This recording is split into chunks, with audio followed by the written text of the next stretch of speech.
having that beer and pizza with your mates is really good for your health. We're tribal. We need authentic human connection. Yes, is alcohol bad for your brain? 100%. But when you weigh it up, the gain is far, far higher from hanging out with your friends than a couple of beers with your mates. The best-selling author, award-winning podcast. Transformative purpose. Hey guys, first off, welcome to this brand new episode on Transformative Purpose podcast. There are a lot of experts in this room who are helping us to put this episode together, and I want to extend my thank you to them. Now, you hear me talk about this all the time. Health is wealth. Most of us, when we are young, we use our health to buy wealth. And when we get older, we use wealth to buy health. Now, the conversation that we are about to have today is going to challenge this, hopefully, and help you get better health. And with a better mind, better body, we can make better conscious decisions, which leads to a better life. Now, let me introduce the speaker today. Joining me today is Andrew Cox. Andrew is a director and co-owner of Joint Dynamics, Hong Kong's first combined studio featuring physiotherapy, massage therapy, and personal training. Andrew is also the podcast host of Joint Dynamics, an educational podcast where he interviews inspiring people from physical therapists, osteopaths, personal trainers, strength coaches, exercise physiologists, nutritionists, doctors across a range of health-related topics. Andrew, welcome. Great to be here, mate. And you left out Aaron Pang on that, who Andrew interviews on his podcast. We did have a conversation a few weeks awesome. ago, right? It was fantastic. How long did we talk for? I think we lost track of time, but I want to say an hour and a half, Aaron. And then we probably went on for about 20 minutes once I stopped as well. So it was a great conversation. I love it. Thank you so much for coming on to the show. Hey, I'm going to kick off this conversation with a question from someone that you recommended to me, Nima King. And if you guys haven't watched this episode, strongly recommend it. Please check it out. So Nima wanted to ask you. Obviously, he didn't know who was going to ask. And this is what he said. Given the situation that we're in today, the kids, high anxiety, depression, high suicide rate, social media related issues, what is a path human species should take? What should we focus more on? Education, school, and at home? And what can parents do at home? What should be the priorities? Well, thanks, Nima. There's a lot in that. We're diving straight in. What a great and pertinent question. From a great bloke, so fair enough. The question is par for the person that he is. I'm not sure if I'm up to it, though, but I'm going to do my best. Thank you, Nima, I was saying, thanks. Gosh, mate, there's a lot in that. I guess I'll start with what I heard last, and then maybe I can unpick my way back through the question.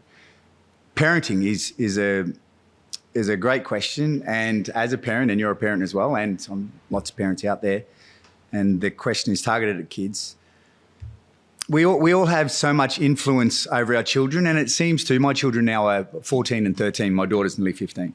As your child gets older, I wonder if the influence we have, if it diminishes as you start to compete with peers, and as you compete with, to be honest, social media, all the layers of information that they're receiving each day.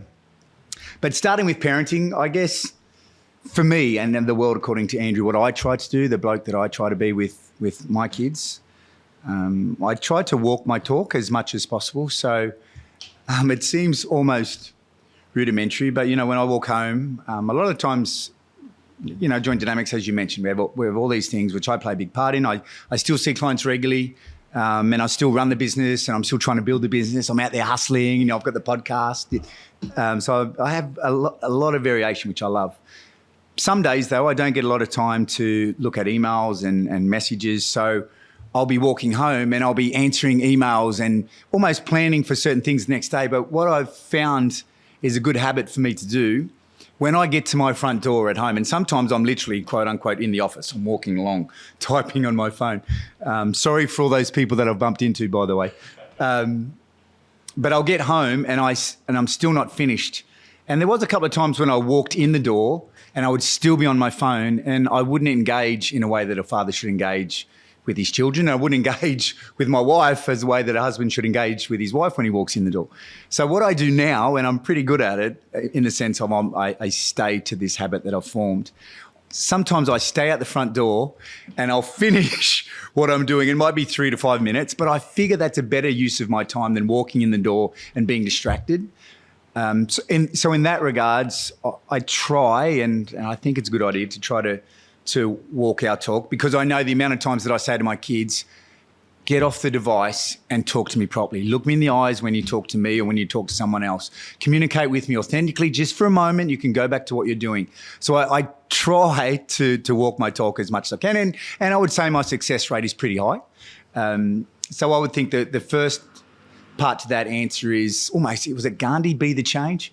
Be the change you want in your children. Or, and actually I think it was you that said this to me, you use your children as a mirror. If they're behaving in a certain way, well, question why are they behaving that way and what was my role in their behaviour? Well, I believe that was you, so thank you.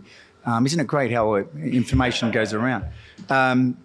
So I'd say that. And, do you know, going back to the depths of the question when you talk about anxiety and suicide, you know, my kids, my son is now 13 and my daughter turns 15. As we're speaking now, it's June. She turns 15 in July. So, you know, they're 20 months apart. They're teenagers. And my boy, he's getting that surge of testosterone. And so he's starting to work out the boundaries of manhood and all that sort of stuff. My daughter's 15 and she's doing the same from a female perspective. But they have mentioned suicide and that they've mentioned it from children at their school who have contemplated that. So it's come up. It's not as if they're immune to this conversation. And, you know, I got to say, Aaron, I grew up in a small-ish country town in Australia, Tamworth, Australia, country music capital, no less. And there's great things and bad things about that. I don't know many of the bad because I had such a great childhood. But the great things about that, I was shielded from a lot. Like I don't even know if I was exposed to suicide until maybe I was 18, whereas my kids have been exposed to that at a really young age. And obviously you feel for the child or children that have brought that up to my child. And then I feel for my kids because, yeah, it's hard navigating, you know, teenagehood as it is by itself. That was difficult enough for you and me, I'm sure, with the influences we had. But now you throw into our kids so many voices. You know, social media is amazing, but it's an amplifier, it seems, of everything that is good and everything that is bad.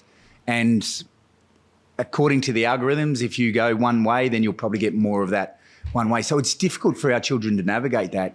So you throw in anxiety, which is really very real. I'm not saying it wasn't when I was a kid, but nobody was listening, I think. And I don't even know if that's a good or a bad thing. You know, it was almost like, we'll just get on with it. You know, the typical, and please don't take this as good advice, but the typical advice, you know, when I was a kid was, well, I'm almost ashamed to say, take a spoonful of cement and harden up.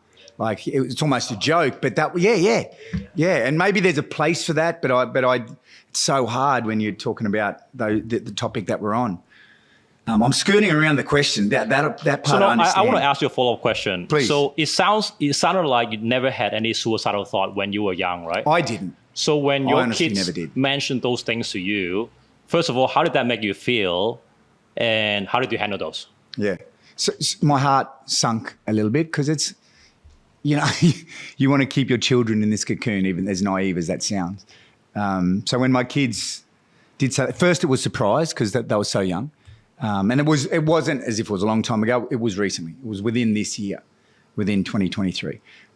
So first my heart sunk and then curiosity came. I wanted to understand how it come up, and then I wanted to understand how did you react to that. And so my heart sunk, and then I wanted to communicate with them to get an understanding that they're doing okay. You know, and you know, anxiety is very real, and pressures at school are very real, and friendships are very real. So with that comes a level of anxiety.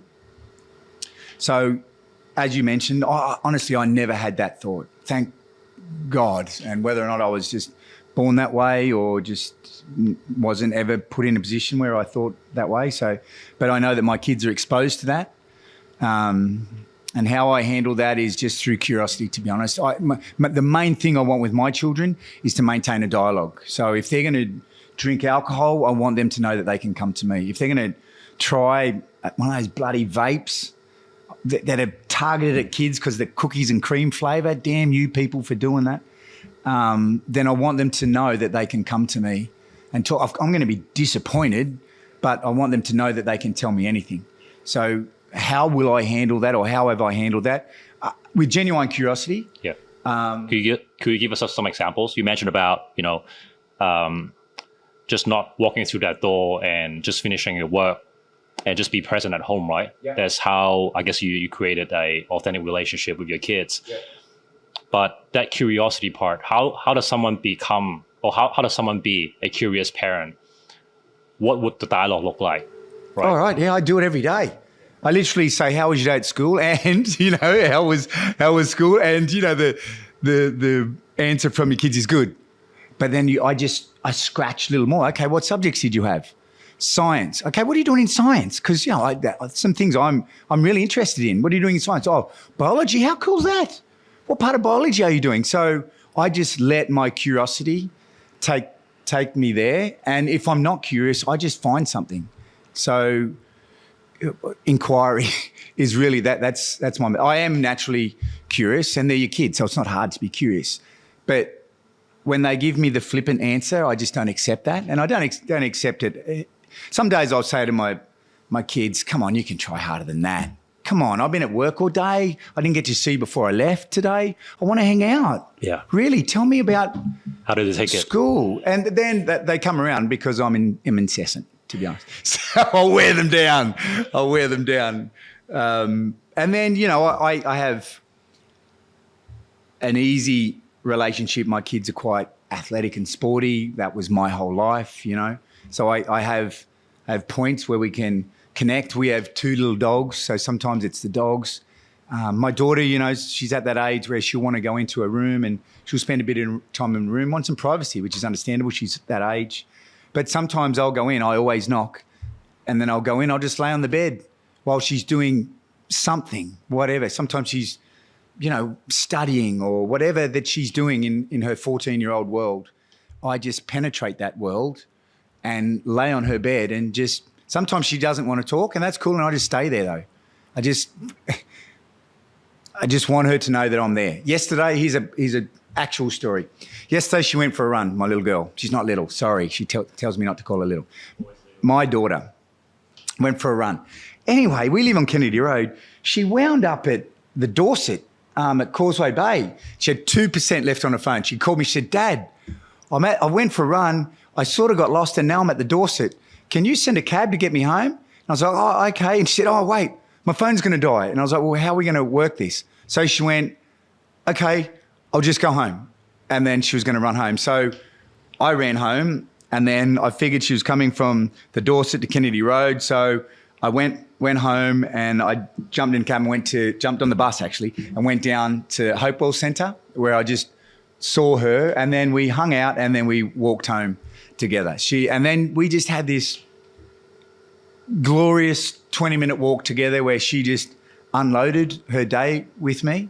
And, again, as every parent, I got home and I thought, "Oh, man, I'd love to go in and, I had a long day."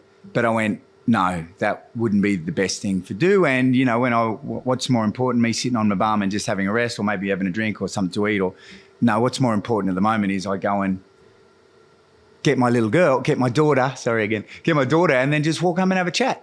So that was one example.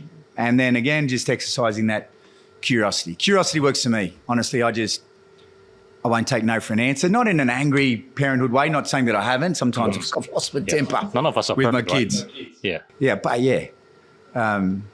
So yeah. Okay. You went backpacking when you were 23, right? And you went 24. 24. Took off. So you took off with a surfboard, you left home, and you stayed overseas for 3 years. Just about. Yeah. How did you tell your parents? Do you know what? It wasn't planned. I did have a one-way ticket out, via. That wasn't planned. The one-way ticket. Oh, the one-way ticket was well said. I had the one-way ticket out. I just didn't know how long I was going to be. But why with a surfboard? Why at age 24? Great. That's a great question. So I grew up in that country town, Tamworth. I moved down to a bigger town called Newcastle, which was amazing. Played sport down there. Played some rugby league, which was great. And then one of my mates, actually, Sharpo, how you going, mate? One of my best mates said, hey, do you want to go overseas? And actually, we were sort of just going to go overseas for the off-season, the rugby league season. And I went, yep, okay. And then he went, I'm going to get a job in the mines to save money to go. And I just stayed living in Newcastle. As the world turned out, he ended up not coming with me, so I went by myself. Left in April, went via Bali and a bit of Indonesia, went surfing, and then I went to London and then just found my way around the world for the next 3 years, 2 years and 10 months actually. But I didn't have the intention of staying away that long, but just when I was away, the world is such an amazing place. You know, so I went to the Middle East and Southern Africa and South America and all through Europe and, you know, into Estonia and met an Australian bloke from Kalgoorlie who ran a pub in the capital city of Estonia called Tallinn. Like I just met amazing people along the way and developed a trust and a belief in the road and the people that I met along the road. So I just was open to new adventures. Sometimes I was with mates from home, and then sometimes I was by myself. But, you know, when you're traveling as a 24, 25, 26-year-old, you're only alone when you want to be. And I was alone when I wanted to be, and I was with people when I wanted to be. It was a great education for me, Aaron. I didn't do university. My life revolved around playing sport a lot and hanging out a lot. You know, I didn't do university. I was always a curious kid. So I figured that was maybe without planning, that was my real education. Yeah. You know? How was that curiosity passed on to you? Like, where did you pick up this skill? Is it from your parents? Like, that's a. You mentioned you're really into curiosity, and sounded like whatever dialogues that you were in with your children, you tried to like unpeel the different layers, right? Well, I was just wondering where'd you get that from? You know, that's makes me reflect. This is great. That's why I love these conversations. My sisters are 8 and 9 years older than me, and so growing up, they'd have their friends over, and you know, I'd be a 10-year-old and playing Trivial Pursuit with my sisters, and you know, I remember thinking how amazing my sisters are, and they were great to me. Like I had 3 mums, my real mum, obviously, and my 2 sisters really looked after me, being 8 and 9 years older than me. So I was really blessed in that way.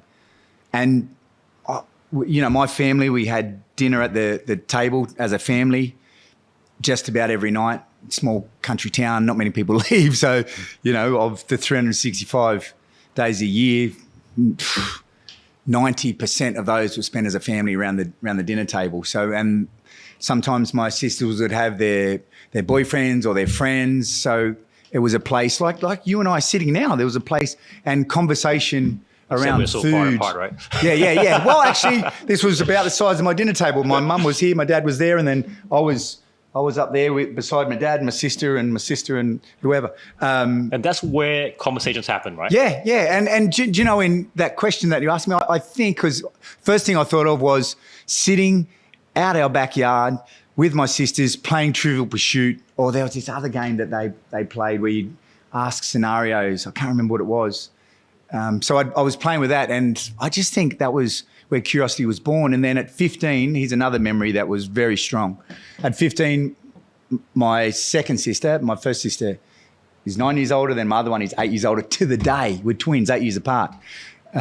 Anyway, so that sister went overseas when I was 15, and she went to Asia, the US, and then Europe. And I remember speaking to her on the phone. This was before mobile phones. I remember speaking to her on the phone, and I would just say to my sister, Vicky, tell me what you're looking at. And so she'd be, you know, just say somewhere in Europe, in France or Spain, and I'd just say, tell me what you're looking at. So there was no, you know, she'd handwritten postcards, and then my sister's voice would tap me into where she was at the moment. So I'd just be on the phone going, oh, yeah, no way. And then just having that voyeuristic experience as a 15-year-old boy. And then I was lucky at 15 for the first time I got to travel overseas because of sport. I got to go to New Zealand, got on a plane, at 15, going, oh, this is amazing. Getting over to go play sport in another country. And I just remember thinking, how amazing was that? So I think that the curiosity came a lot from the dinner table, to be honest, and a lot from my sisters. My mum's a curious person. She's 80 years of age and she's still coming up with the theories on life and, so I think a lot of it came from my family. Yeah. And are you trying to instill the same culture like within your family as well? Are the kids allowed to use their phones while they're having dinner? No. So at breakfast, if no one's there, and sometimes, I'm not there for breakfast most mornings, except on the weekends, or not even Saturday. Most of the time I'm not there for breakfast. If they're by themselves, they can. If their mother's there or if they're there, if the two of them, to be honest, most of the time they do. But at dinner time, no way. If we're sitting down as a family or if I'm with them or my wife Emmanuela's with them, no way. They're mostly cool with that because that's always been the norm. That's always been the norm. But for people who are stuck in this behavior, right, how can they break free of this? How can they get rid of this behavior to go back to this conversation type, gathering and put their phones elsewhere? Because once it's ingrained as like a habit or routine, it's very hard for some people to suddenly go, hey, we're not going to have phones on our table today. We're just going to chat, right? So how can people break free and how can people implement something like that? I think step one is awareness. So I think that's what's great about a conversation with someone like you. You ask great questions and then you shine a mirror. Like just that, you gave me that moment where I went to my childhood and thought of my sisters and I was like, oh, how cool is that? Well, maybe that's where my curiosity came from. But you shone a light. So you asked a great question, which brought awareness to my behaviours and my behaviours from the past in that example. So I think awareness is step one. What's the saying? We're a walking bundle of habits, and our habits will dictate. If you want to know where you're going to be in 5 years' time, then have a look at your habits that you have today. That's my job. My job is working with people to help them move away from pain, move towards something meaningful. And to do that, we look at little habits that we change incrementally over time. That's one of the joys of my job. So when you place it in the context of how does somebody create that environment at home with the family, step one is awareness. Step two is do you want to change? Then if you do want it to change, then you need to lead the way. We're the parents, or if you're someone in leadership, then the energy that you bring to the dinner table, or as a parent, as a leader, or as a parent in the business, or a parent as a business, or as a leader in a business, the energy that you bring is magnified by those that surround you. And everybody knows energy is contagious. So, if you want to change that, then be the change. Thank you, Gandhi. Again, come up again. Thank you, mate. He was onto something.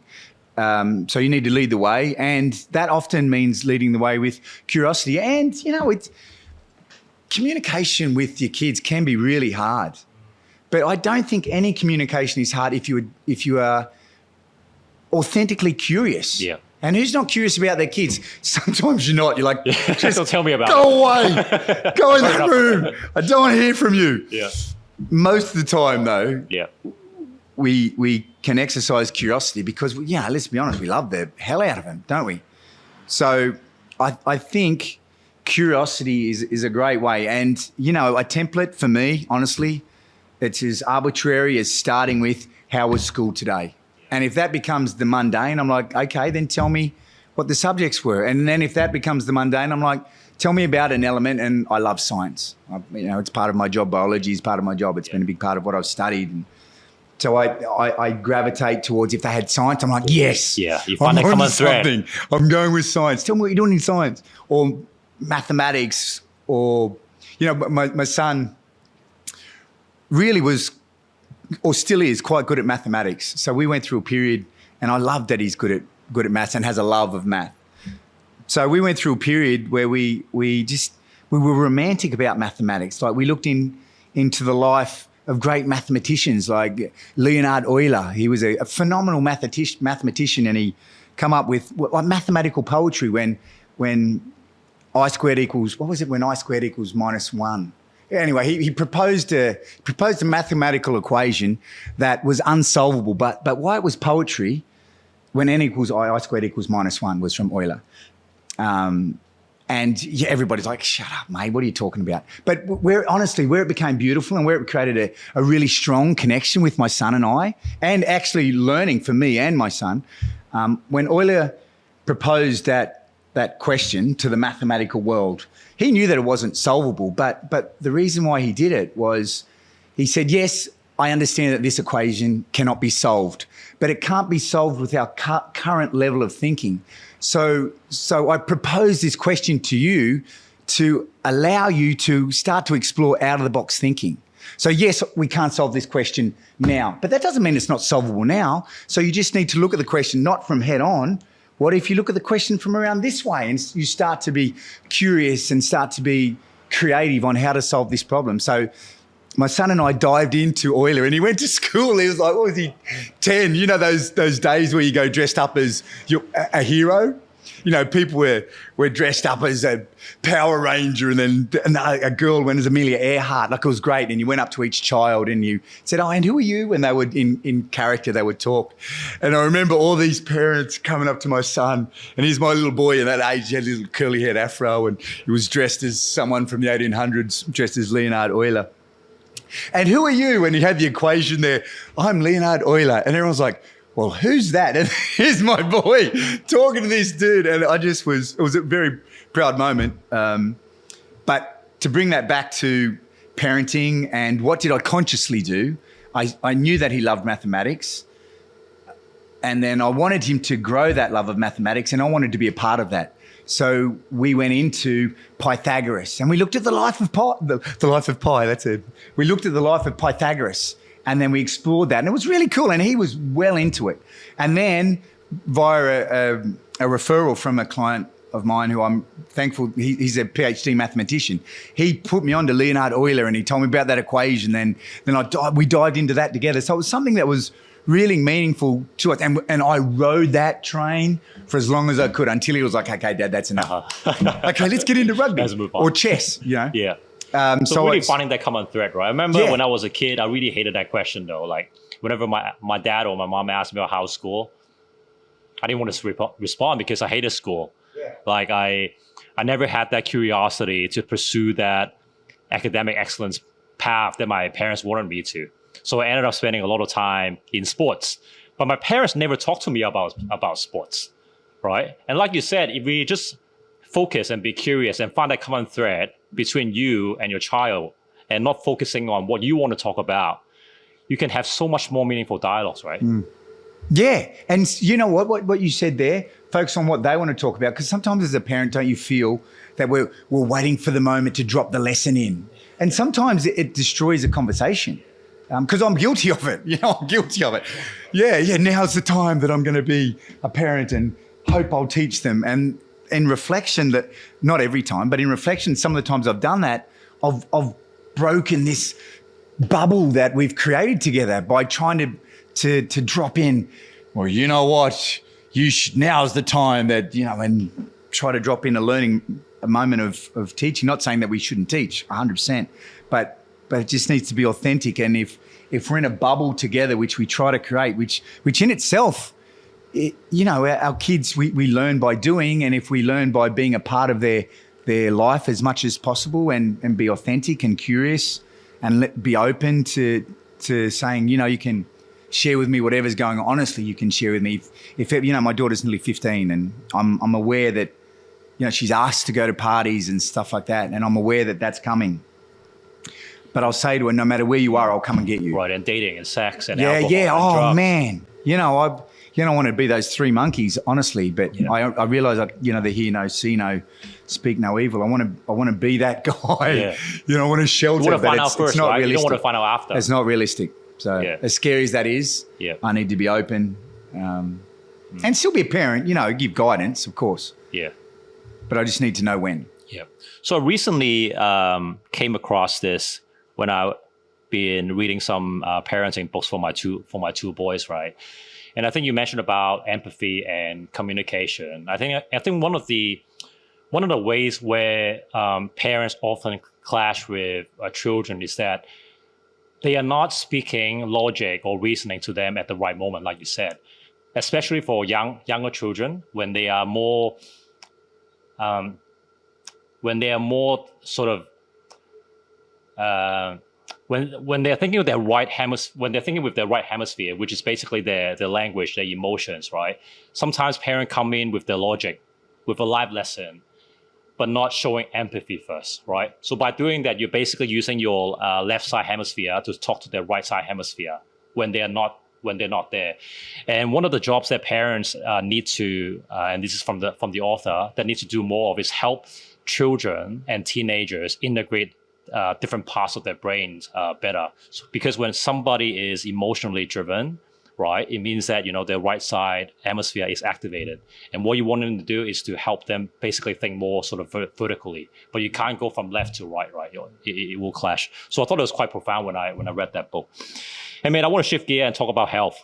Yeah? Brilliant. Because, I feel, I don't know if I'm a parenting expert. I love doing it, and I love my kids more than anything else. And I hope that was valuable, but... No, that's fantastic. Thank you. No, thank you so much for the question. No, it's cool. I appreciate it. Yeah. Parenting is a big topic, and like you said, teenagers these days are facing different issues like suicides, depressions, and you name it. And often we are reacting to this issue and not knowing these things enough. And most of these things can be prevented if you spot the cues earlier, right? But let's talk about health. Now, I'll pick this up from what you've written on the website, and I quite liked it. So you said that the entire body is connected and integrated. Something that may seem trivial, such as the breath, might be the limiting factor in achieving something as meaningful as your new personal best. Attention to nuances and finer details of training and the human body is of great importance in developing long-term sustainable high levels of performance, growth, and remaining pain-free.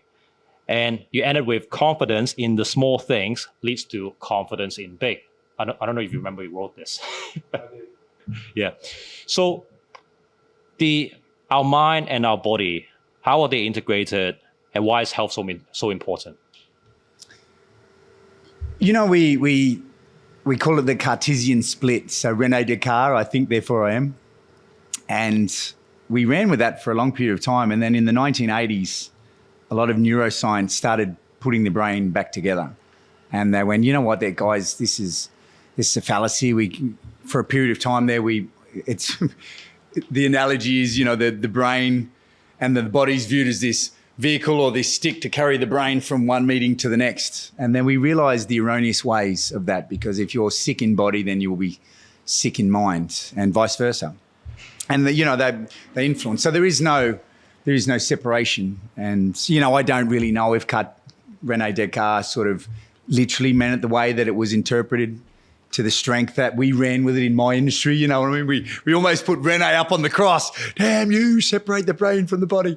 And I'm sure we maybe ran with that a little bit too far. But the great thing about what I do, I can influence how people think, and it's and I do that. Thank goodness at Joint Dynamics we do have a psychologist, and thank goodness at Joint Dynamics education is the bedrock, the foundation of everything that we do. And because we're all integrated, there are times when the psychologist will come and speak to my gym staff, and we can ask her questions on behavioural science, and we can ask her questions on managing behavioural change, and we can absorb what is appropriate for us to absorb and use what is appropriate for us to use, so we have more confidence to get what's best for our clients. So I'm really lucky that I can learn from, and or the whole team at Joint Dynamics. That's the I guess you would say the culture at Joint Dynamics is we all come together, we all learn from each other because we all want to get better, and I can contribute and I can learn, and everybody's the same. So I'm really lucky that I have had time with that psychologist and all the other great coaches that we have to learn and try, and actually each client you learn from as well. So what I really love is sometimes a great story. This guy that I worked with for a long time, he loved boxing. He really loved boxing. And he was in a high-stress job. He was in higher management in a bank. He was managing a lot of people, and sometimes it was great and sometimes it was hard. And this day, and he'd walked in a few times looking like the world had beaten him up a little bit.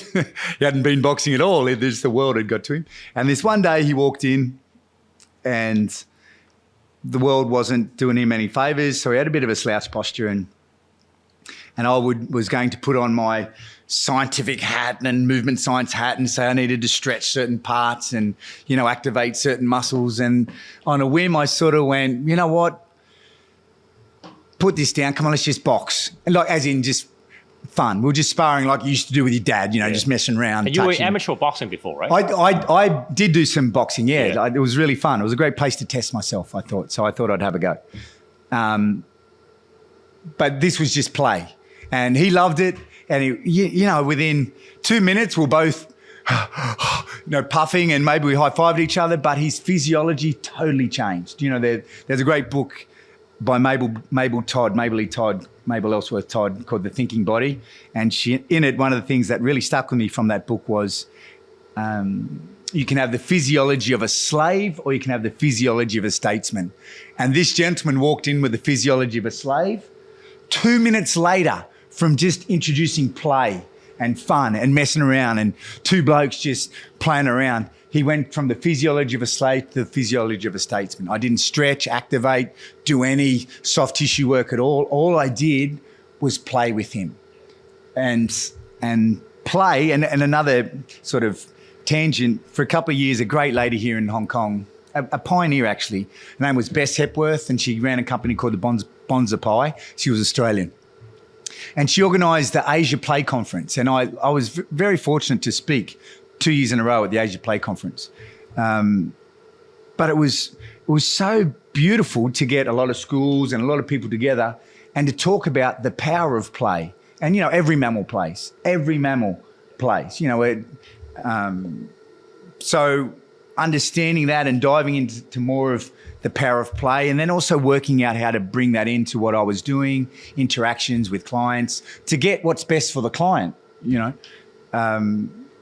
So play helped me a lot to understand that moving with the body and creating this play state, almost sometimes a flow state, would change the way that someone views the world. And hopefully that might carry on outside of when they're not with me. I believe it does. And I've had reports back that it does. How does somebody enter into a play state or flow state, like you just said?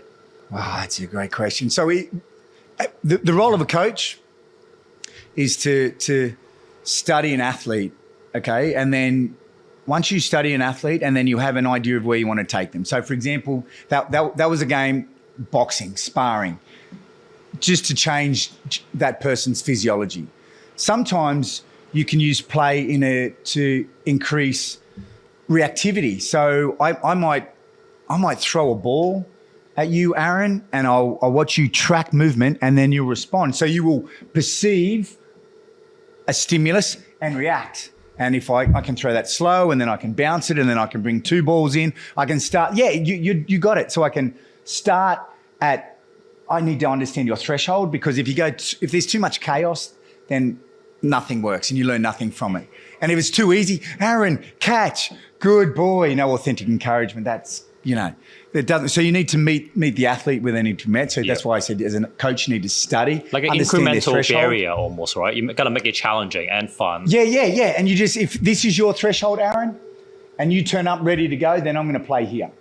If this is your threshold and you turn up and you didn't have good sleep, you're not been eating well, just say the world's beating you up, then maybe I'm going to set the challenge here. So that's, I need to know your threshold and to have an idea of where you're going as well. And then I need to know who you are today, because you're not the same bloke today as you were yesterday. So that initial part of every session, the exploration, is building rapport and saying, just like to my kids, how was school today? Aaron, how was your day today? And that can be an almost, it's good, Andrew. Okay, but then I have to push on, just like with my kids. Okay, what'd you have for breakfast? And then you'll say, you know what, I didn't have time, and on the way to work today, I got a croissant and a coffee. Okay, that gives me another reflection of who Aaron is at this moment. And then I'll go, and then what happened after that? Did you drink some water? No, mate, I was too busy. Not everyone's Australian. I am, please forgive me for falling into those Australianisms. No, I was too busy to have water. So that gives me another understanding. So then I gather information. What do you got going on after this session? Just say we're hanging out for an hour and I need to know how hard I'm going to push you and what I'm going to get out of you and how it's going to influence the rest of your day. Then I need to say, well, what have you got going on? And if you tell me you've got a massive meeting, an investor meeting after this, I need to know that. And then I need to maybe leave enough in the bank for that. Or conversely, you say, you know what, mate, I got up this morning, had a great sleep. I got up this morning, I had a grapefruit to start after I drank a big glass of water, had a grapefruit to start the day. I went away and I had a shower and then I had about 20 minutes. I came back, had a couple of eggs with a sweet potato and a serving of mushrooms. I felt great. Then I got to work, I had some coffee and, you know this world of nootropics, had coffee and it's okay for me to have coffee because I had good sleep. And if you don't, coffee's amazing. The research behind coffee is amazing. You'll run faster, lift heavier, decrease pain, you think better, there's cognitive benefits. But if you're not getting enough recovery, then it's not your friend. It's like a high interest loan. But if you are getting enough sleep, coffee's a friend, as long as it meets you as an individual. So, maybe you said I had coffee and I put some lion's mane mushroom in it. It seems as though lion's mane is good for cognition and your nervous system. I'm like, man, the Aaron that I'm with today is a beast. So I'm going to challenge you to here. So all the tools that I have for you, I'm going to ramp it up, knowing who you are and where you are as an athlete or where you are as a strength athlete or where you are as a bloody human, mate, how you move, I'll ramp it up to meet you where you need to be met today. I'm interested to hear from you. So right now in Hong Kong, about 1 in 6 or 1 in 7 people have mental health issues, right? With your profession, what are the trends? Like, where are people having issues with their mental health and with their physical health? I guess coming off the back of, 3 years, there's a lot of stress around job security in Hong Kong. There's still the unknown. There's unknown elements of Hong Kong. So a lot of people have stress there, which leads to anxiety and mental health issues. And to be honest, I have clients, and in that exploration where I'm building rapport and understanding who you are today and getting an understanding who you are today and putting that in the chain of who you've been the last week, month, 6 months, getting an understanding of who you are. So I do work with people that are suffering there. And I have worked with people who have had, I've been working with a psychologist in combination and I stay in my lane, but I've learned some things Which along is a the physiology. way. Yeah. I've learned some things along the way, but,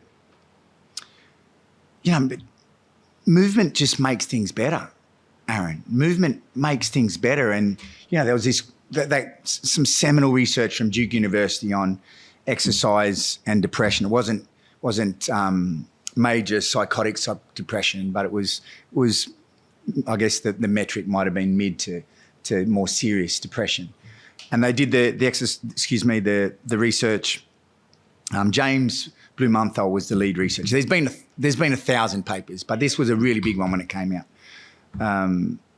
Anyway, so the research was on exercise and its effects on depression, and then there was 3 groups: exercise and a pharmaceutical intervention, one group; exercise only, one group; and then a pharmaceutical intervention was one group. And I can't remember the type of medication.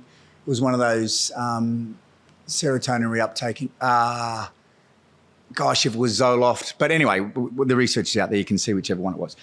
Anyway, what they found was at the initial, everything worked. So that was great. Medication is good. Thank goodness, you know what I mean? Because so many people on medication. This research proved, hey, the pharmaceutical intervention helped, as did exercise and the pharmaceutical intervention. But what was fascinating about the research when they went back long term, exercise alone outperformed even exercise and pharmaceutical, which was fascinating. And then when they dive into the participants, and I think it was 38 people per group. So it wasn't massive, but it was enough to glean some solid lessons from it.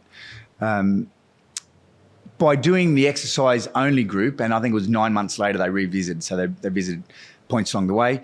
And by 9 months, the exercise only group had the smallest amount of people that relapsed into the level of depression they were at. But what happened was exercise gave me a sense of control. You know what? I can control this. When I don't feel well, when the dark clouds come in, if I can, either invest in a friendship. Hey, Aaron, can you make sure 3 times a week that we go for a run together? So you help me, I help you. This is a great relationship. Or if I have the resources, I'll invest in a coach. Or I'll invest in putting myself into a team. Or I'll invest in building the self-discipline, and that's the hard one. So let's not, it's hard to build self-discipline, and I understand. But if maybe I've invested in time to build the discipline, so when I feel that level of depression or the dark clouds, I'm going to go for a run or a swim, I'm going to hit the heavy bag, or I'm going to lift weights or whatever. And via that intervention, let's call it, I had a level of self-control, and that stuck with me. So exercise, movement, my goodness, it's discretionary behavior. For the first time ever in history, movement is discretionary behavior. Imagine if we turn the clock back, even to your great-grandfather. You were my great-grandfather, and said, you know what, Claude, that was his name. Claude, how you doing, mate? Wherever you are, mate, great to hear. Imagine saying to him, you know what you're going to do? For 10 hours a day, you're going to sit at that chair and not leave. And it's normal. And you're going to sit down to get home, or you might walk a little bit, but then you'll sit down to get home, and then when you get home for entertainment, you're also going to sit down, and your world will revolve around sitting down. So that's discretionary behavior. But one of the really cool pieces of information that come from that research, back to the Duke University before I move on, it's not sure if exercise is an antidepressant or if not exercising or not moving is a depressant. But it doesn't matter either way you slice it. The result's the same. But sitting down sedentary, just as we spoke about before, the mind and body, they're so connected. Sick in body, sick in mind, vice versa. The two are related. So, you know, if you can move, invest in a relationship that we spoke about, you're going to feel better. I promise you'll feel... Put that finger on the line. I've still got it. I've done it 100 times. There's my little finger. That's how confident I am. I've built this little finger so many times and it's still there. So yes, I have to be wary that I'll get away from the questions, but I am going to bring it back. I'm going to bring it back that movement is such a fundamental part of being a human. So you've heard the saying, you are what you eat. It's very true. It's very true. Next time you eat something, I challenge you, you're drinking that water, but imagine at home, whatever if you pick something up right now, you eat that, you chew it, you swallow it down, and it becomes you. So what do you want the food that you eat when it becomes you? What are you going to put into your body? Are you going to put in processed food that's going to rob you of nutrients? Literally, some food that you eat, processed foods, will rob you of nutrients. It'll take nutrients in your body to process those and deal with the stress of that food. We'll call it a treat that you eat sometimes. Or do you want that food that will become you to nourish you, like a piece of fish, an egg, piece of broccoli, you know, you chew it and it comes down and it becomes you. So you are what you eat, yes. But as a human, when we look at our evolutionary history, you are what you had to do to eat as well. And what I had to do to eat was sometimes run, sometimes throw, pick things up, move a lot, be quiet, be fast. So as guidance from evolutionary biology, we know what we need to do today, but it's discretionary. And when it's discretionary and I don't choose to move, I don't invest in our friendship to exercise together, go for a walk and have a chat about the day, or if I don't invest in team sport or anything, then the likelihood of depression is higher. So, you know, the world of longevity at the moment, it's my industry, like fashion, it's very trend orientated. Nutrition and exercise, my God. So nutrition more so, it's very, trend orientated. At the moment, I would say the biggest buzz in my industry, health, wellness, coaching, fitness, nutrition, exercise, science. Yeah, what is trending? Is longevity. That's and it's great that it is. And it's not a trend. Yeah. Here's what it is trending, but here's the great thing: it's not a trend because it's so important. So important from a government level, from an economic level, from an individual level. You know, there's so many layers to longevity.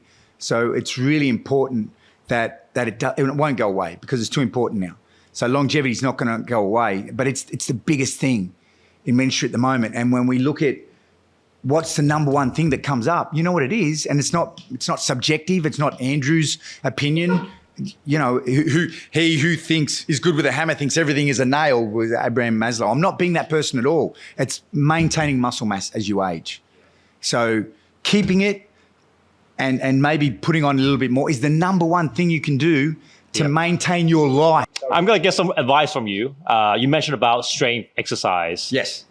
And incorporate that as I guess as part of our day to day, right? Yep. So this is my routine. Obviously, it took me 3 years to get to the system that works for me, right? So on Monday and Friday are my cardio days, right? So I hike Monday morning, I hike Friday morning, I do basketball, I do hoops on Monday night. So I basically get all my cardio from Monday and Friday. Tuesday and Thursday, I go to the gym. Those are my strength days. Wednesday is my cheat day. I don't follow my system 100%. I aim for 80% threshold. And if I fall below 80%, every now and then I'm okay. Yeah. And this is a system after 3 years that what I found that works for me, right? Is that a good system? Is that enough strength training for a 39-year-old male? What would you say to that? With 2 boys, mate. That's the part of the equation that you leave out. When I have 1 son and 2, and I'm not saying, I am saying boys are rougher than girls. Like, I never forget one day, slight tangent, I was walking past my couch and my son just dived and hit me from the side. And I was like, where the hell did that come from? I was like, whoa. I was like, wow. And for a moment, I was like, well, I'm so glad that I look after myself because that could have been a back injury. But you have 2 boys, so you want to look after yourself. My first question is, what do you do Saturday and Sunday? So there's 5 days. Wednesday's a cheat day, Monday, Tuesday, Thursday, Friday. What do you do Saturday and Sunday? Well, we just go out, spend time with the boys and my wife, shopping more outdoor parks, beaches. Yeah. That's pretty much it. There's an element of activity there as well. Yeah. Okay, so you seem pretty active, especially Monday, going for a hike and playing basketball.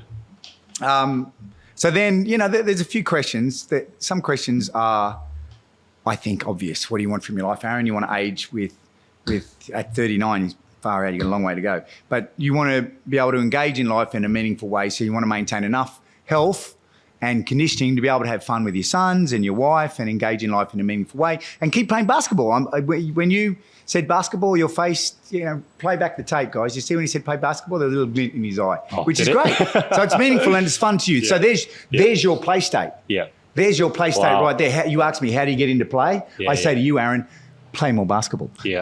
Wow, geez. You know what I mean? So what else? Is there anything like to you? Aesthetics is okay. It's nice to feel that you look good, but it's not enough, and a lot of people come into training, to look after this thing that you're going to be in for a long time, for your entire life, which as subjective as that number is. But what do you want out of it?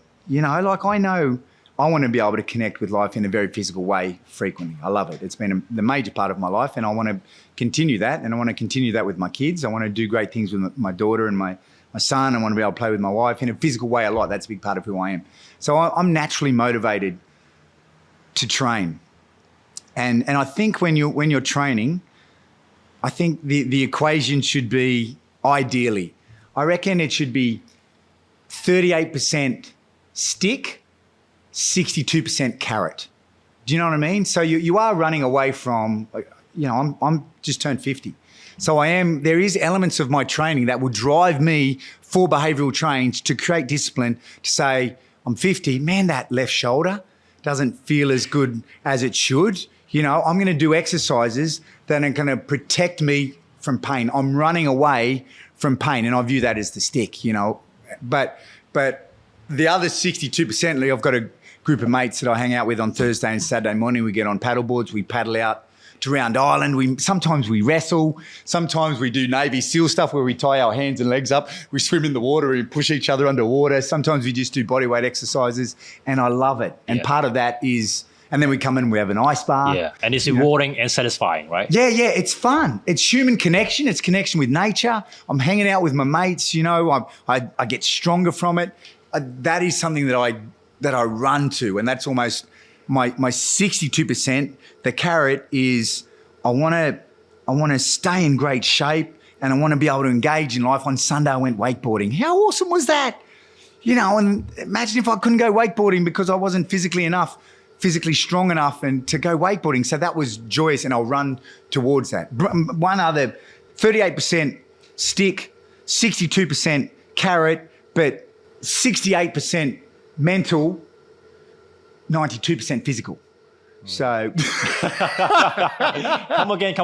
You got a lot. the first one adds up to 100%. The other one you can't. It's got to be more than 100%, ladies and gentlemen. But so back to you. I think what you're doing is great, but we go back to the principles, muscle mass, in so many reasons, whether it be the way that you regulate blood sugar, you know what I mean? So type 2 diabetes, insulin resistance, that is where the parts of your body, your muscles and liver, they put, very simple, they put sugar in it. They store some sugar there. And when you exercise, you liberate, the sugar comes out and you use it as energy. So then you become very sensitive to insulin. Insulin is this molecule that takes nutrition and puts it in your cells. But when you sit all day and you eat food, high sugar foods, for example, then the sugar that's stored in your muscles and liver the muscles in particular, doesn't get used up very much. So then when you eat sugar and the sugar says, hey, insulin comes up, hey, it's my role to take you and put you in the cells are like, they've got the no vacancy sign up. Sorry, you can't come in here because Andrew's not moving, so I'm still in the muscle. So I'm insulin resistant, so you're going to have to go somewhere else, and what they'll probably do, convert into fat and maybe the fat around your abdominal organs, and that's really bad. That's pro-inflammatory. Whereas when you exercise, you move a lot, comes out, and the sugar, it comes out. I'm being very simple as possible. The sugar comes out of the muscle, and then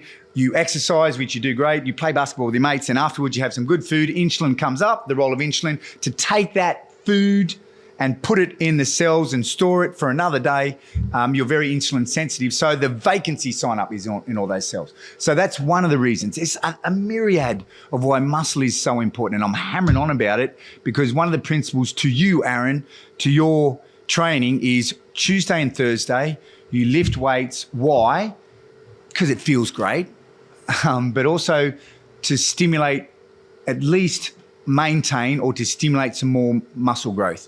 What is the principles to muscle growth? There's something in my industry called the overload principle. Aaron, if you can lift 100, we're going to train in a way so that you can now lift 101. And then we'll keep training so you can lift 102. And of course, we cycle and we add different variations in reps and loading schemes and rest. But the goal is to make you stronger. So that's one way, overload you. Remember, go back to what's the role of a coach. Understand who your athlete is, know your threshold, know who you are today, put that in the chain of who you are each day that you've come in. I'm starting to form a pattern of who you are, and then little things. We introduce little habits that can change you. Aaron, okay, what I want you to do this week is drink that glass of water every morning, the first thing you do when you wake up. You've said now 5 sessions in a row that you've woken up, you've been in a rush, you didn't have water, you got coffee on the way to work, and you had something that was a compromise, a croissant. Tomorrow, my challenge for you, let's play. Get up and have a glass of water. And then I'm going to ask you, and you know the great thing about a coach is, what clients will give feedback is, I knew that you were going to ask me this, so that's why I did it. And if that's what you need for a habit, back to habits, we're a walking bundle of habits, and sometimes awareness comes from the role of a coach or your partner or someone that cares about you. My role is to do one habit at a time. Once you've got water, awesome. Okay, now let's move on to, mate, just get to bed a little bit earlier. And, you know, that might mean nutrition's a dodgy field, but something that I feel confident that I can share. It's staying within my lane. Stress depletes magnesium in the body. So maybe I'll say eat high magnesium foods. If that doesn't work, then maybe we could explore a supplementation from magnesium. We'll choose a magnesium that ends at ATE, glycinate we might choose depending on what's going on, but we'll just choose a magnesium supplementation and we'll try that N of 1, you know, and then that might lead to you getting some more sleep. And then once I know you've got more sleep, then I know coffee's not your high interest loan. It's not your enemy. That's going to make you feel good for a little while, but sooner or later, if you have coffee, if you're not getting adequate rest and recovery, coffee will come back to haunt you. Whereas if you get enough rest and now you are, due to the little habit that we said, you know what, Aaron, we're going to start eating avocados, green vegetables, some nuts, these foods that are high in magnesium. And you know what, I'm going to give you a magnesium supplement that I would suggest, and anything I would suggest I would do my research on, so you can trust me. I promise you can trust me. Take this one. And that you've found that by using that, now you're getting better sleep. Okay, so now let's layer on the next habit. And honestly, Aaron, that's my job. And when I know that's you, going back to, where's Andrew going with this? My goodness, he's going everywhere, but I'm not. I'm staying here. I'm staying in on Tuesday and Thursday. I promise you the most important thing you can do in your life, not even me. It's not even subjective anymore, anyone. This isn't Andrew thinking Abraham Maslow. It's not. It's World Health Organization saying the number one thing that you can do as you age and is maintain muscle mass. And you're saying 39. Andrew, I'm not old. I know you're not. You're not old by any stretch of the imagination, but you need to build up your stores now. While you can still add muscle to your frame, build it up. Of course, you're not going to be a bodybuilder. Girls, I know you're scared you're going to look like the female version of Arnold Schwarzenegger. It's not going to happen. You don't sleep enough to look anything like the female version of Arnold Schwarzenegger. You don't train nearly hard enough to look anything like the female version. And so you can rest assured. There's that finger again. Yeah. Putting my finger on the line. It's not going to happen. So you're training, maintain muscle mass. Yeah, I want to stay on this. Please. Muscle mass. I love talking about it, don't I? No, muscle mass. Tell me to shut right? up anytime. Muscle mass. Why is it important? You mentioned about the urgency just now. Why is it important for people to act now? Let's say they're mid-age like us. Yeah, great. 30 plus. Yeah. 30 to 40, 40 to 50, 50 to 60, 60 plus, right? Yeah. Why do they need to act right now? Basically, what I said to you, and just to clarify, lifting weights is an excellent way. Using that overload principle that I spoke about with load is an excellent way, as is making sure you have enough dietary protein. So those two things, as is having enough sleep. So you can see how they're all related. As is, but if you love swimming, Aaron, then sprint. The overload comes from if you can swim... Doing more laps. 50, yeah, but then also think fast twitch muscle fibers because they're the bigger ones. If you can swim 50 meters in 35 seconds, Aaron, training away are going to try to get that number down to 34 or 34.5. So you can overload with speed as well. And that's another way that you can stimulate muscle growth. I know what you're saying right now, everyone. I know what you're saying. What about my joint health? Yes, that's why you maybe invest in a coach or invest in someone that knows what they're doing online, because you can't lift heavy weights. You can't run fast enough to stimulate muscle growth. You can't swim fast enough to stimulate muscle growth. You can't play basketball hard enough to stimulate muscle growth, and you do if your joints are hurting. So you need to surround the overload principle with joint health movements and exercises as well. So all of these, wow, the ball just got bigger. So we need to eat enough protein and eat enough vegetables to get all that, the good nutrition. We need to get the overload principle. We need to look after our joints. We need to get enough recovery. But they all fall, and I need to have good mates. You know, yeah, they all reinforce each other. Yeah, they all. It's sometimes people get overwhelmed by saying, "Holy cow, Andrew, what?" So not only do I need to exercise, but I need to eat good food. I need to meditate, I need to spend time in nature, and I need to spend quality, meaningful time with my family. And I'm like, yes, you do, but a couple of things, extend your expectations. Doesn't all have to happen in one day. And then also what you'll realise, a lot of them go together. When you're with your mates, there's a social interaction, or when you're with your basketball teams, remember that look in his eye? Georgia, just before I hit you before, sorry about that. There it is again. I say basketball and it just happens, zoom in. You're with your mates. So there's those social interactions, and you're probably talking a bit of smack, come here, mate, but, all that fun, the play state, the flow state. So you're getting social interactions. You're getting the exercise, the overload principle. If you're a competitive person, and even if you're not competitive, when you're thrown into a team sport and you get caught up, swept away, the energy of the group will drag you along. The pride, the teamwork, right? Yeah. You'll go. Chances are you'll go a little bit beyond your threshold. You know what I mean? Which is great. Which is the overload principle again. So when you're getting those things, so there's two things at once. When you do those two things at once and you feel great after that session with your basketball, let me ask you a real question, Aaron. When you play basketball on Monday night, okay, there might be times when you go and have a beer with your mates. Okay. Yep, I was going to ask you that. Yeah, it's coming. Because it's important, more social connection. But when you don't go for a beer with your mates, do you feel like eating crap food or do you feel like eating good food? I feel like getting good food. Yeah, Or and I when feel you do like that- not eating at all. Oh, okay, Yeah. cool. Okay, then let me bring the question to when you're lifting weights on Tuesday and Thursday. Yeah. After that session, when you lift weights, Yeah. what do you feel like eating? I usually drink a cup of coffee straight after. And do you eat any food? Eggs, avocados. Oh, you do? Same, Okay. Yeah, just same things And that I why eat though? normally. But why do you eat those foods? Well, I don't know. I eat the same food every day. Okay. 2 eggs, avocado, and some fruits. I eat those Monday to Friday. There you Yeah. go. Yeah. So that shows how habitual we are, ladies and gentlemen. I'm very similar. But can I just press on you a little bit more? Yeah, go. After a heavy weight session, is there a thought in your mind after that heavy weight session on why that's good food?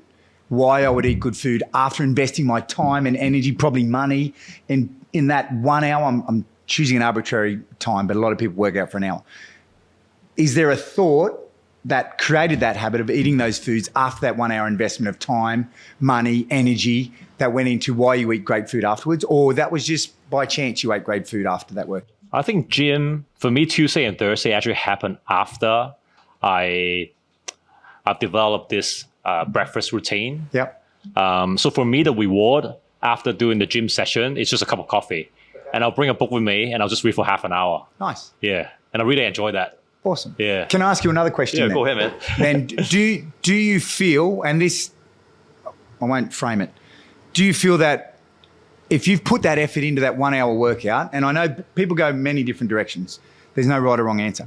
Do you feel after you put that energy and time and everything into that workout for all the reasons that you may, and let's link your kids to that, which is a very real motivation, am I right? Mm-hmm. So you lift weights, one of the reasons why you lift weights, and I know your story, Aaron. I know your story with your son. So that is meaningful, and that's far out. We spoke about this on my podcast. That was, as terrible as it sounds, what a gift to your life, and your son's fine. What a gift to your life that was, because look at what you're doing now. How many books have you written? 3? A lot more than before. Dude's written 3 books because you had this moment with your son that snapped you into, holy cow, I want to be more. So that's one of the reasons why you look after yourself and lift weights. Yep. One of the reasons. There's many reasons. Because I want to be I'm sure. around for as long as I can. Yes. And do you link being around for as long as you can for your sons and your wife? Do you link that meaningful motivation to eating good food or not? Of course, 100%. I do. 100%. Everyone does. When you shine a light on it, back to Andrew saying the same thing, awareness. When you bring awareness, and it's sometimes I feel it's a cheap trick, but when you talk to anyone about their kids, and not everyone has kids, so I understand the flaw in my strategy, but I've got a lot of tools. But when you talk to anyone about their kids, and my goal, Aaron, is, and people I work with pay me money. So, and I want them to get a great result because I love what I do and I love being able to work with people in whether they be athletes, corporate athletes, fathers, mums, whatever. But if knowing you and understand that you have children, and just about everyone that has children wants to be around for their children and be able to support their children, I'm going to leverage that in every way that I can because I know it's what's good for you. And if I know that you make compromise in your food that you choose, remember, I understand who you are every day. How'd you sleep last night? What'd you have for breakfast? Who is Aaron today? Basically, I'm asking you, who are you today? And then I string that along with who Aaron was on Wednesday, and I string Aaron who that was on Monday, depending on how many times I see you. And if we're not getting, you're not getting the results that you want, and if they're not getting the results that I silently want for you, and sometimes I communicate them with you, then I have to find a way to unlock that behavior. And if me saying to you, like we just did then, Aaron, why do you eat that way? And then I said to you about that experience with your kids, and I know that you're a father, and then I saw in you, you would eat this table. If science showed you, and I would too, if science showed to me that me eating on this table right now would enable me to authentically play and engage with my kids for the next 30 years, mate, get me a fork. I'm smashing this table right now. You know what I mean? That's how meaningful being a parent is to me. And it, again, doesn't have to be a parent. It's just an easy one. Sometimes it is sport. Like, I've worked with incredible athletes who a fighter that I went to Vladivostok in Russia, and he was a great fighter and he wanted to win. So we leveraged his inherent competitive nature on creating small behavioural changes. You know what you got to do tomorrow, mate? Get up and drink a big glass of water. That's all I want you to do. And success breeds success. Aaron, went back to you. You turn up. Aaron, did you drink that glass of water since I saw you? It was Monday, Tuesday, Wednesday. You drink the glass of water. And to be honest, I WhatsApp you and say, how'd you go with the water? Sometimes I'm an annoying bastard. 9:30 p.m. Aaron, don't forget the water tomorrow. Yeah. You know what I mean? Well, So I need to push you along. That's my role. That's the role of a coach, make you uncomfortable, which means that I better be okay being uncomfortable. I better be authentic as well. So you talked about, I guess, motivation and mindset, right? And I assume people who come to you, they have a desire to change. They feel that something is lacking in their current environment. That's why they come to you. Yeah. But for the listeners, like people who feel that they're lacking motivation, right? You talk about kids. Yeah, I've got 2 boys, right? But some children, I guess some listeners might not have kids, or they might be on this pathway of finding what their motivational cue is. Yeah. How do you tackle that? Yeah. Okay. Great question. And previously in my mathematics, and I meant that 100% with the 38% carrot, 38% stick, 62% carrot, 80% mental, 97% physical. I meant that second one. But a lot of times what drives behavioural change is guilt, fear and shame, for example. I don't like the amount of times that I've worked with someone who said, I hate looking at myself in the mirror. And a real story, a lady that I worked with once said that a few times, who was a mother who had competed in, was an amazing person. And when this person said this one day, I said, you know what, you got to cut yourself some slack, because that thing, that body that you just said you don't appreciate at the moment, and you used the word hate, that thing bore your child. How do you feel about your body now? Cut yourself some slack and realise this amazing thing called your body that you just expressed disdain for is the very same thing that brought your beautiful daughter into your life, or is the very same thing to another person that enabled you to hike up that mountain, and now you're telling me you don't like it? So how about you step back? I'm going to smack you in the face metaphorically sometimes. Honestly, I do.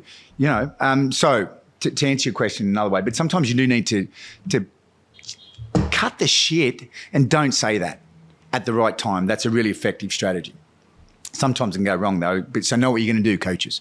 But what will drive behavioural change is guilt, fear and shame. As in, at the moment, I don't like how I feel. I don't like how I look. I saw this bloody my industry, Aaron, the advertising behind my industry sometimes makes me sick. It's all about guilt. You're not worthy because, and you know what? If you look like this person on this advertisement, you'd finally be happy, And so it's mobilising the masses out of, geez, if only I look like that, I'm finally be happy. No. You know what I mean? And then that's the biggest BS ever, right? Yeah, it's behind not true. Every commercial. It's not true. But why it's great from my perspective, if you explore both sides, where can it be great is yes, because you just what drive. How can people become motivated? And sometimes it's the stick, and that's fine. If you start at 80% stick and you're only 20% carrot, that's fine.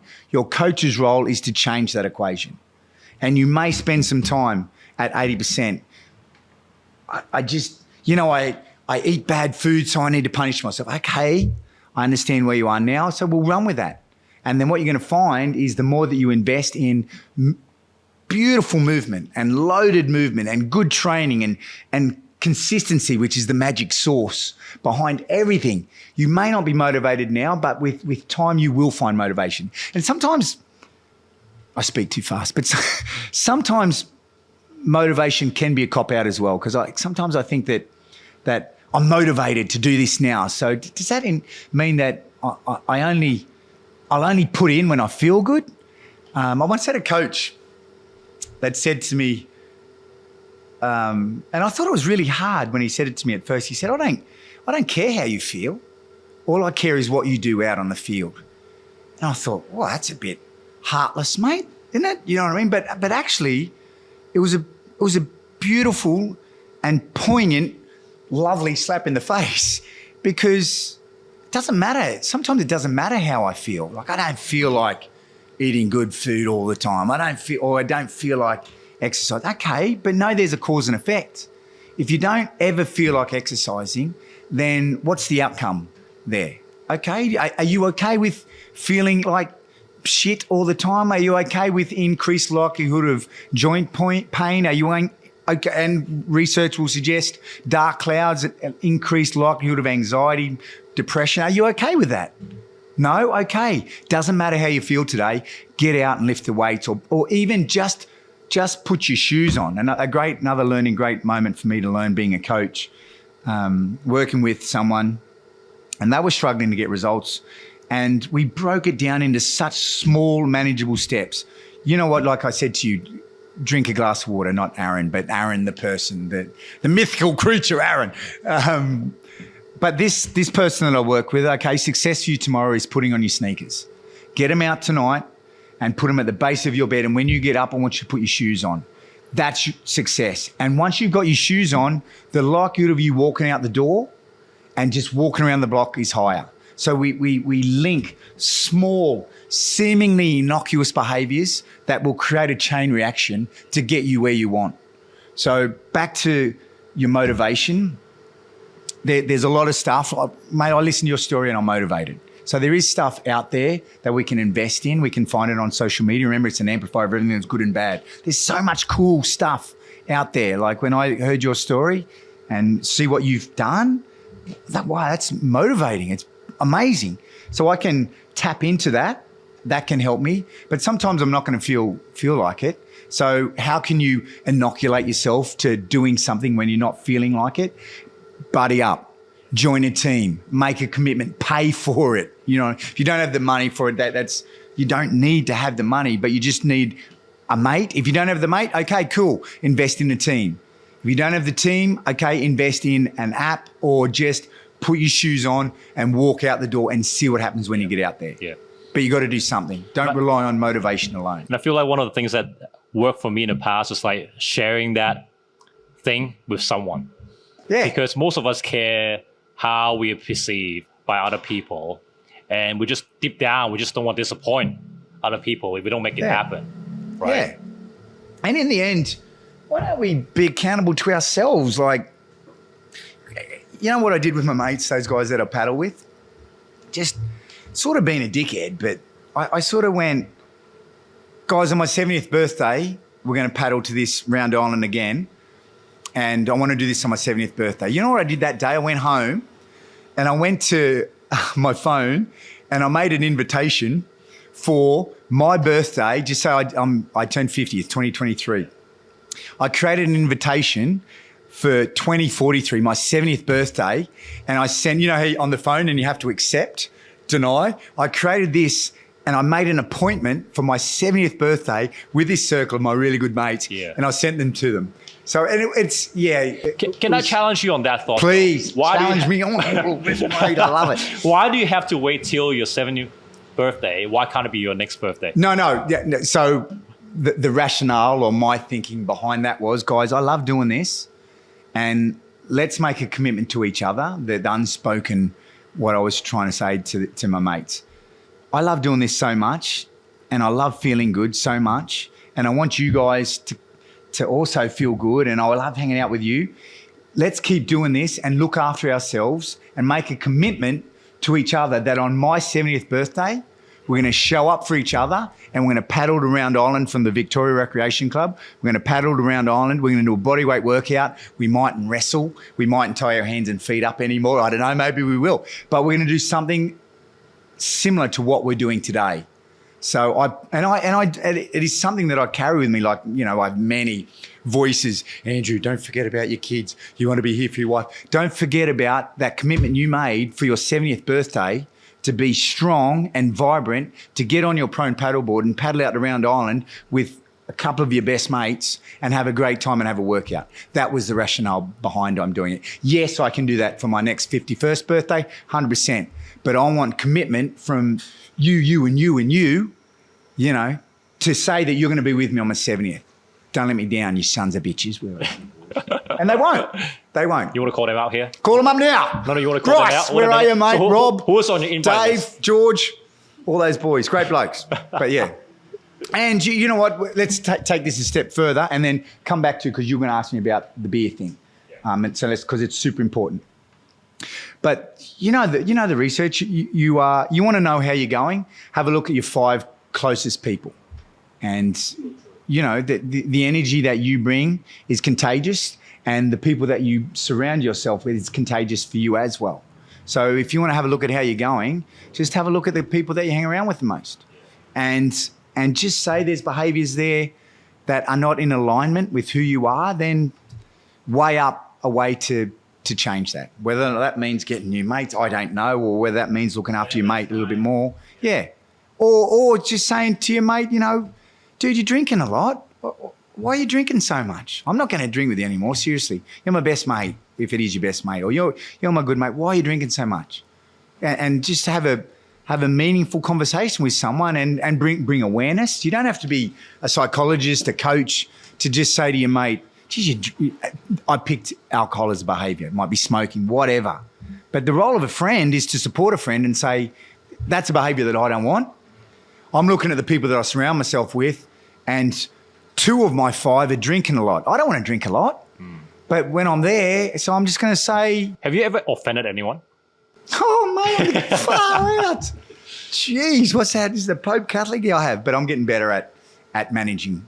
Yeah. And, but that was a learning moment when I offended. I was a competitive, I probably still am, I was a competitive bastard when I was younger, and so I would go on my way to offend people. Sometimes not to the best outcome for me. Sometimes it would be. But yes, but I think learning to manage people when you run a business or you're in leadership, you learn to manage people, and sometimes I make mistakes without a doubt. But I'm getting better at if I have offended someone to search within myself, why did you do that? And then go to them to say, to work it out in a way. I'm getting better at that. Yeah. So I was going to ask you a question about that beer. Yes. Right. I guess scientifically, drinking a bottle of beer after basketball is probably not a good thing to our body. But then you mentioned not for your brain. No amount of alcohol is good for your brain. But yes. You know what? It's not good. It's not bad for hanging out with your mates. Yeah. And then you mentioned about the social gathering, obviously the raise of the oxytocin and etc. The benefits to your inner body. Yep. Right. So yeah, what is your view? Like after 2 hours of basketball, I'm going out to a pizza, maybe share a bottle of wine and some beer with some mates, right? Yeah, I would say that is the optimal behaviour, because, and as I said to you before, we're walking bundle of habits, and sometimes when I get asked questions, there's like this replay button, because this is what I do every day. So I'm just going to say this thing that I've said so many times.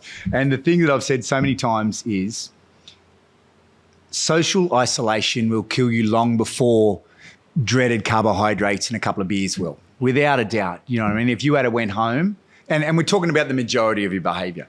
If you go home, if you say to your mates one night, you know what, boys, I'm just going home and I'm going to have...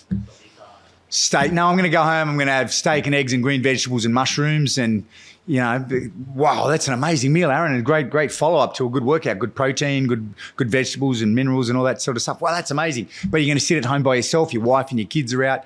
You're going to sit at home by yourself. If you do that all the time, then social isolation will kill you long. We're a social animal, so the affront to your system of having a pizza and drinking some beers is mitigated, is inoculated almost by the social connection that you get. We're tribal. So, if the dietary choices you make isolate you, then I don't believe that's a great choice for long-term health. And I know what you're saying, sometimes that plant-based, to be a vegan, I would find that difficult in my life to connect with my friends. We're tribal, but maybe what that might do if I am a plant-based person, a vegan, then that might make a circle. Oh, guess what? I meet all these other people who are vegans and they're my mates, so I'm not socially isolated. Sometimes your dietary choices will open up a new tribe, and that's cool. But just always think, don't drink in excess, Aaron, very often, not very much at all. But do drink a few beers with your mates and do have pizza with your mate. And, that connection with your friends is so good for your mental and emotional health. I always say this, I played team sports mostly all my life. And being around a team of other people, it's like excuse my language, it's like your dickheadometer. if you're behaving like an idiot, your mates will go, Coco, what are you doing? You're going on like a pork chop as an Australian. You're behaving in a way that's not cool. And your mates are there and you're like, yeah, I was. Whew. But if I'm by myself, I mightn't realise that. So it's good to have that connection for so many reasons. So having that beer and pizza with your mates is really good for your health. We're tribal. We need authentic human connection. Yes, is alcohol bad for your brain? 100%. But when you weigh it up, the gain is far, far higher from hanging out with your friends than a couple of beers with your mates. So you got to connect. Yeah. We got to connect. We're social animals. Yeah. On relationship, are you an extrovert? Yeah, I don't mind putting myself out there. Yeah. I do like moments where I just want to have some Andrew time, 100%. Yeah. I really enjoy hanging out with me. Yeah. I'm not a bad bloke to hang out with when I'm by myself. I do like being with people as well. So I would say I'm more on the extrovert side than the introvert. So I guess the question that I want to ask more on behalf of the introverts, right? I guess as we age, we have less and less friends in our social circle, right? People get married, they have kids, they have other priorities, they move abroad, that sort of thing, right? Yeah, that's real. So for people who are struggling to find meaningful relationships, like people like yourself, right? What can they do, right? Time is a big one, isn't it? Health is a big one as well. So I'm going to play this from two ways. A few years ago, we started looking at performance and we said, you know what? We've really got good at this time management thing. What else can we play with? And then we started looking at something called energy management, meaning, you know what, time management. Andrew, you have a certain amount of work to do and you need to get it done in 1 hour. And then the subjective nature of that is, remember Aaron that turns up every day and I need to find out where you are so I can meet you where you need to be met? The subjective nature of that is if I'm feeling motivated or if I'm feeling vital and I have good energy, then the likelihood of me getting more done in the same amount of time is pretty high, wouldn't you agree? Whereas if I'm feeling deflated and tired and lethargic, I got 3 hours sleep last night, I had the coffee, I had the croissant, I had crap food, I've got some stuff going on with my business, my wife, my mates, I'm loaded, then the likelihood of me being effective in that hour is pretty small. So back to your question, I would say if you because part of it is everybody thinks, man, my dance card is really full. You're telling me I got to, now it is he who is good with the hammer thinks everything is an nail. I'm about to say, look at investing some time in a team sport or hiking with friends or getting outdoors. And a lot of people are saying, geez, if you saw my week, my dance card is pretty full. So to that, I would say, okay, bring awareness and have a look at it. And if it is, okay, cool. Can I suggest to you that the first thing that you do is you invest in your vitality, your own energy. And that might mean get up tomorrow. Here he goes again. Get up tomorrow and drink a glass of water. It's honestly everyone. The first thing you do tomorrow is get up and have a glass of water. Your day will be better. Your body craves water. Break the fast, whether or not you eat in the morning because of this time-restricted feeding thing, doesn't matter. But drink water. Drink a lot of water in the morning. It's a great thing to do. Invest in ways in which you can increase your energy via drinking enough water, via eating good foods. And that's not hard. You're going to eat something anyway. Why don't you make a better choice?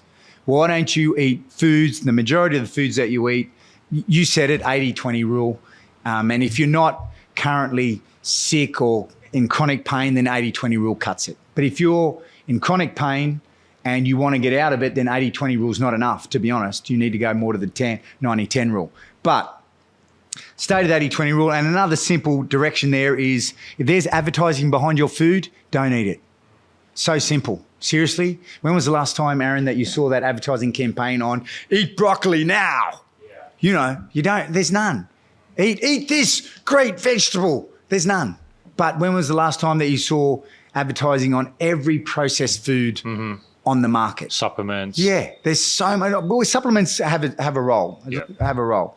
But anyway, back to eat real food. Go back to your great-grandfather or your great-great-great-great-great-grandfather. If he turned up in the room, he would be able to recognize that as food. A lot of the foods that if someone, from our past a couple of 100 years ago would look up and go, what? That's food? That bright blue thing's food? Get out of here. You're going to eat that? That's food? Wow. You need an advertising campaign to convince me that that's food. So back to creating vitality to free up the time so you can connect and make more friends, be more socially extroverted and feel that you have meaningful connections. Honestly, look at ways to increase your vitality. Get more done in less time. Or even get the same amount done in the same amount of time, but guess what? Instead of going home after work and needing a glass of wine and television to shut down because work just beat me up today. Babe, please don't speak to me. I just need some time because work chewed me up and spat me out today. And your wife's thinking, well, that was yesterday as well. And that was last week as well. What's changed? So if you increase your vitality, you have the same amount of your energy. If you increase your energy and vitality, you have the same amount of commitments and you need to get the same amount done. But guess what? After work, you go home and you're like, oh, yeah, okay, I will go for a hike up the peak. Or I will go for a walk with you and the kids. Or I will go down if you live in a place where you can and I'll play badminton with the kids or I'll play table tennis or I'll play chess with the kids. That's the difference. So my strongest suggestion is look at ways to increase the energy that you bring to your day. It's not going to happen every day. Maybe I'm fanatical is a word that come over the way that I treat myself. I love it. I really like to feel good and Sunday wakeboarding and doing all this cool stuff. I just thought that was so cool. And I didn't have any drinks and everyone was drinking. I sort of felt a bit weird, but I just had the best time and I loved it. I want to do it again and I want to keep doing it. So that's what drives me to look after myself. So I would say to people to find ways that you can honestly increase your vitality. And it's not hard. We just said it, water, good food, and get some movement. And guess what? You're not going to feel good all the time. That's fine. And what I was about to say before I got sidetracked was I still have pain in my left shoulder, in my right ankle, but I don't stop. I find a workaround and I just manipulate what I'm doing. So, just say, I hurt my back. First of all, for me, it was serious. For the first time, really, for a long time, I hurt my back lifting. And I was stupid too, so I learned from it. But I hurt my back, and it changed my life for 3 months. It changed my life, but I didn't stop. I just didn't lift heavy again, and I just found things that I could do that was still meaningful to me, but I found what I call it a workaround. And my suggestion to you is always find a workaround because life is going to bring you pain. As you age, honestly, it's going to bring you pain. And when you read out that part, what was written on the website about pain-free, I want to change that now. Because you're never going to maintain this pain-free ideology. It doesn't, and it's great marketing. Pain-free, and we all want it. Oh, I'm going to run away from pain and run towards freedom of pain. It mightn't be a reality. There's always going to be something, but don't let it stop. You just find a workaround. If you can't lift heavy anymore, that's awesome. Get in the pool or find a way that you can move. That's a great thing about coach and someone who knows biomechanics or just explore, but don't stop. Don't stop, which goes back to motivation. When you're in pain, your motivation's gone. It's more important than ever to build vitality so you can build a friendship if you're an introvert, which means that you will find that buddy or that team that now I'm lacking motivation because my left shoulder's actually, my left elbow as well, bloody hell. My left elbow is still sore. But that can deflate me a little bit, but I know I've got my mates on Thursday and Saturday, so no matter what, I'm going to turn up for them. So to answer your question, I just did because if you invest in your vitality, water, food, movement, then at the end of the day, God forbid, guys, you get home from work and you've got energy to play chess with your kids or go for a hike with your wife or hang out with your mates, play basketball. Amazing that. It's not going to happen by itself. You've got to do something. If you build your vitality, the energy management part, get more done in less time or get the same amount done and have excess energy to meaningfully connect with life outside of work, have a hobby, then that's the way. And then that behavior leads to a social connection. And then the more I'm in a social environment, the more relaxed that I feel, the more fun that I have when I go have a beer and a pizza with you. Maybe the first time, Aaron, I go and have a beer with you and your mates playing basketball, I mightn't speak too much. But I guarantee you the next time I come back, I'm going to feel more relaxed and I'll speak more. And I guarantee you if I do that 10 times, I'll be relaxed and I'll be sitting there talking about stuff. That's just the way we are. Some people acclimate faster, but consistency is the magic sauce just about in everything. If I want to feel more relaxed with you and your mates, and if I don't feel comfortable once, okay, but I've got to give it a bigger shot than that. We'll move on. And or move on. You're right. Right? Move if on. I don't fit, I'm out of here, Aaron. It's tired covering. Depends on what's most important to me. It's tired covering for a long time, and it's tired trying to be somebody that you're not. So I think the point that you mentioned about tribe, I think it's important to find the social circle where you can bring your most authentic self and your true self right to the gathering. Yeah, it's too hard being someone else. And if people judge you, people don't accept you who you are, just find someone else, right? We got 8 billion people on this planet. Hey, I'm going to ask you should be able to find one, mate, shouldn't we? 8 billion of us. Goodness. We found each other. China's just over there. There's 1.5 billion of them. There's got to be some good blokes there. I've got one last question, and I want to before I ask this question, after I ask this question, I want to wrap up this episode by asking you to show us some simple movements that people can do. Oh, really? Just to stretch it out, if that's okay. That'll be fun. So before we get to that part, what is the question you want to ask the next guest? So I asked you in the beginning. Nima, pay it forward. Ooh, gee whiz. What is the question?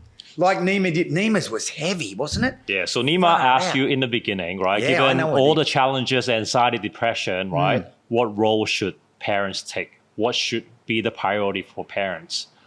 Jeez, Nima's such a good bloke, isn't he? I've got to live up to that guy. He's amazing. Yeah. Damn you, Nima. I told you I cried during the episode. Yeah, right? mate. He's an amazing human being.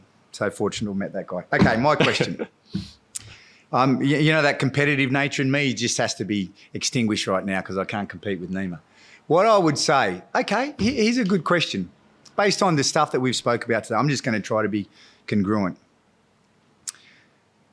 Looking at your days, your weeks, your months, your life, let's expand it out to that. Looking at your days, your weeks, your months, your life, what is one way that you can increase the likelihood of increasing your own personal energy management, bring more energy to your day, get more done in less time, get the same amount done, but you're not as deflated so you can go home and connect with life outside of your work?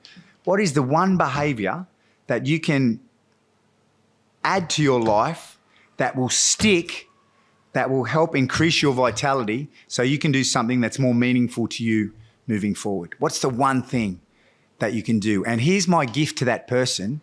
When you vocalize that in front of everyone, the likelihood of success is higher. Like if I say, you know what, for the next 30 days, I'm going to do 10 push-ups and I keep it to myself, the likelihood of success is might be there, might be not. But if I tell 5 people.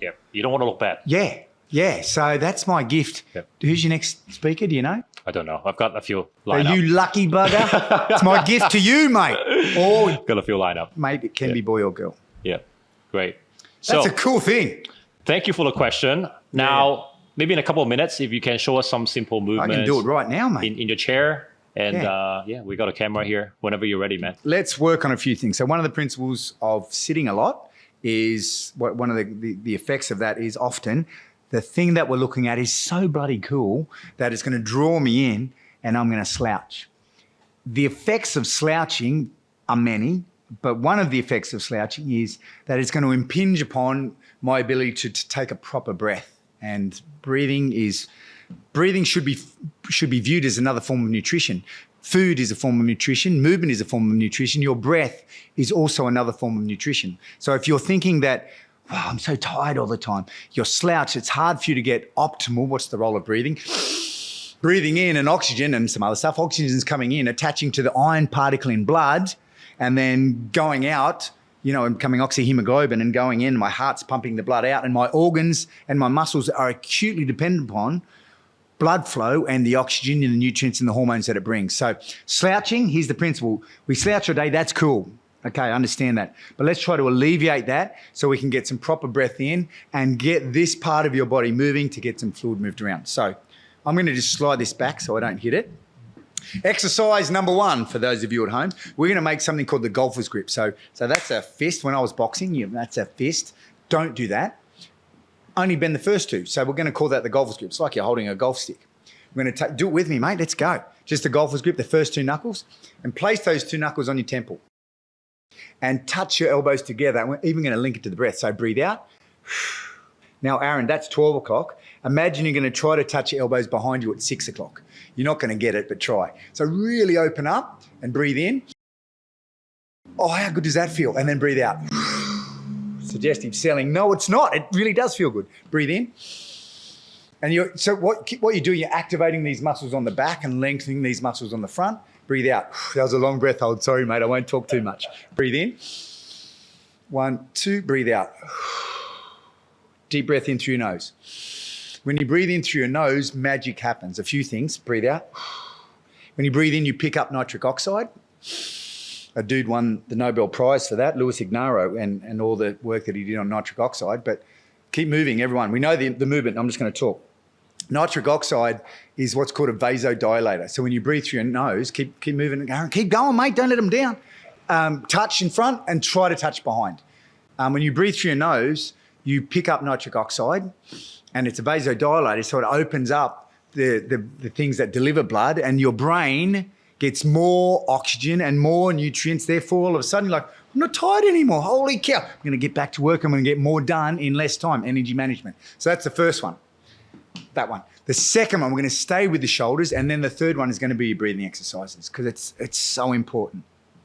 So, and I'm not allowed to get out of the chair. I would like to get out of the chair, but I'm not going to. The second one, we're going to do the Lewitt technique. So we've done, let's say, 12 of those, enough to start to feel some fatigue and to really pump some breath as well, which will increase your circulation as well. And then the last one, I hope I don't go out of camera, but we're going to stretch our arms out to the side. So here's our spine. We're going to be 90 degrees from our spine with our arms. And I'm going to be your mirror, Aaron. So your left arm is going to rotate down and in like that, spot on. The right arm's going to do the opposite. It's going to rotate up and out. And we're going to look to your left, and then guess what we're going to do? We're going to switch the arms and switch the eyes. You got it? We're going to switch the arms and switch the eyes. Switch the arms, switch the eyes. Switch the arms, switch the eyes. One more time. Switch the arms, switch the eyes. Stop there, leave the arms the same, and look to the hand that's facing up now. And then switch again. That's called the Lewitt technique. But that one, again for the shoulder and the thoracic spine, which is related to the breath. It's a great thing to do. And also the tension through your neck. So just those 2 things. And in real life, if you're at work and just say I had a phone on me, technology can help you set a reminder for every 90 minutes. So just say if we did that without me talking and going on like a pork chop, we would have got that done, Aaron, in 2 minutes and 30 seconds. And I say to you, do you have 2 minutes and 30 seconds in your day, 3 times a day, to increase your energy so you can go home, link it to something meaningful, so you can go home after work and connect with your wife, your mates, have a hobby, play basketball with Aaron and his mates, go have some beers and pizza afterwards, connect with your kids, play chess with your daughter, your son. Do you have 2 minutes and 30 minutes in your 2 minutes and 30 seconds in your day, 3 times a day, cumulative 7 minutes and 30 seconds? Do you have that to increase your likelihood of getting those things? Do you? Real question, Well, what do you say to that? I do. Well, real question, what do you say to that? Of course you say yes. Yep. Use your phone to help you out.